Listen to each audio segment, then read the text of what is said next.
नमस्कार। बुलेटिन कोविड-19 में आप सबका स्वागत है। आपके साथ मैं हूं शहनाज रजा। कोविड-19 के खिलाफ लड़ाई में भारतीय वैज्ञानिकों और अनुसंधान संस्थानों द्वारा किए गए प्रयासों को रेखांकित करते हुए आज के इस अंक में सबसे पहले बात CSIR CMERI द्वारा विकसित नए वेंटिलेटर की, जो कि स्वदेशी तकनीक पर आधारित है।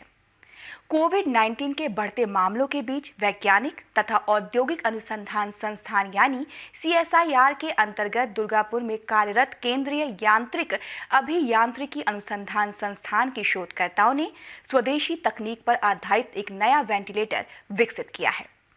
इस किफायती वेंटिलेटर के बैलो डिजाइन संबंधित उद्योगों की आवश्यकताओं को ध्यान में रखकर अनुकूलित किया गया है।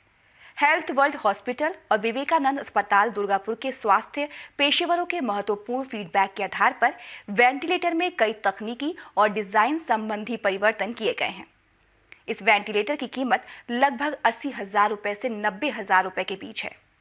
वेंटिलेटर को आवश्यकता के अनुसार उन्नत किया जा सकता है। इस नए वेंटिलेटर के त्वरित व्यवसायीकरण के लिए कई उद्योगों के साथ बातचीत चल रही है, जिससे अस्थायी अस्पतालों और स्वास्थ्य केंद्रों में इन वेंटिलेटर की पहुंच सुनिश्चित की जा सके। इसे लेकर विशेषज्ञ क्या कुछ कह रहे हैं, आइए सुनते हैं। हमें खुशी है बताते हुए कि हमने काफ़ी इंडिजिनाइजेशन किया है। जैसे हमारे प्राइम मिनिस्टर चाहते हैं कि सारी चीज़ों का इंडिजिनाइजेशन करें और मेडिकल की जितनी भी सुविधाएं हैं, जो पर्टिकुलरली इक्विपमेंट हैं, उन सबको इंडिया में बनाया जाए। तो ये हमारा एक पहला कदम है दिखाने के लिए कि हम ऐसा वेंटिलेटर बना सकते हैं। इसमें काफ़ी सुविधाएं हैं। अगर सुविधा के हिसाब से देखा जाए तो इसमें वॉल्यूम कंट्रोल है, वॉल्यूम असिस्टेंस भी है। जब पेशेंट ब्रीथ करता है, उसका ज़रूरी नहीं है सेम ब्रीथ रेट पे ही चलता रहे। कभी उसको जब सो रहा है तो अलग ब्रीदिंग रेट होता है, जब बैठा है अलग ब्रीदिंग रेट होता है, जब बहुत ज़्यादा बोल रहे हैं तो अलग ब्रीदिंग रेट होता है।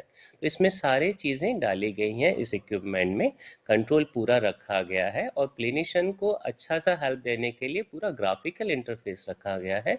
ऑन फ्लाई भी वो चेंज करते हैं, सारी सेटिंग कर सकते हैं, वो वॉल्यूम चेंज कर सकते हैं, प्रेशर लिमिट्स चेंज कर सकते हैं। जैसे कुछ कुछ लोगों में स्टिफ ज़्यादा, लंग्स बहुत ज़्यादा स्टिफ हो जाता है और ARDS के नाम से डिजीज़ बोली जाती है, तो उसमें अलग अलग सेटिंग के लिए यूज़ किया जा सकता है। तो क्लिनिशियन के पास पूरे टूल्स हैं, वो चेंज कर सकते हैं। और हम ये कह रहे हैं कि ये जो इक्विपमेंट बनाया है ये मेकशिफ्ट हॉस्पिटल के लिए ज़्यादा सूटेबल है, क्योंकि मेकशिफ्ट हॉस्पिटल में दो चीज़ों की कमी है, बेड लगाए जा रहे हैं, पूरा बिल्डिंग बनाया जा रहा है, बट ये वेंटिलेटर नहीं है। तो कॉस्ट इफेक्टिव वेंटिलेटर ज़रूरी है। दूसरा, इसमें पावर सप्लाई भी देखा गया है, बैकअप बैटरी भी रखा गया है, ताकि अगर बीच में लाइट चली जाए या कुछ डिस्कनेक्शन हो जाए तो वो भी उसमें ये काफ़ी यूज़ हो पाए। मेरे हिसाब से इसमें काफ़ी इसेंशियल आइटम्स डाले गए हैं, बट सारे आइटम नहीं डाले गए हैं। तो ये एडल्ट के लिए है, चिल्ड्रंस इनके लिए नहीं है, या कोई और डिजीज है जिसमें सॉफ्ट लंग्स हो जाते हैं। हम ये कह रहे हैं ये स्टिफ लंग्स के लिए ज़्यादा है, सॉफ्ट इससे लंग्स हो जाते हैं, उसकी डिजीज़ के लिए ये नहीं है। उसमें ज़्यादा कंट्रोल चाहिए होता है। हमने इसमें ओनली वॉल्यूम कंट्रोल और वॉल्यूम असिस्टेंस रखा है, बट पूरी सिस्टम बनाने के लिए हमें प्रेशर कंट्रोल भी चाहिए, जो अभी हमने नहीं डाला है। बट हमारे जो नेक्स्ट एडवांस वर्जन है, जो 1 महीने के अंदर लॉन्च करेंगे, उसमें वो प्रोवाइड किया जाएगा। वो उसमें कंप्लीटनेस डाल रहे हैं और उसमें कुछ कुछ आर्टिफिशियल इंटेलिजेंस भी डाल रहे हैं। जैसे एक क्लिनिशियन के पास सेट रूल्स होते हैं, इस केस में ऐसा करना है, इस केस में ऐसा करना है। तो हम ये मान के चल रहे हैं आगे वाले वेंटिलेटर में वो फीचर्स भी डालेंगे।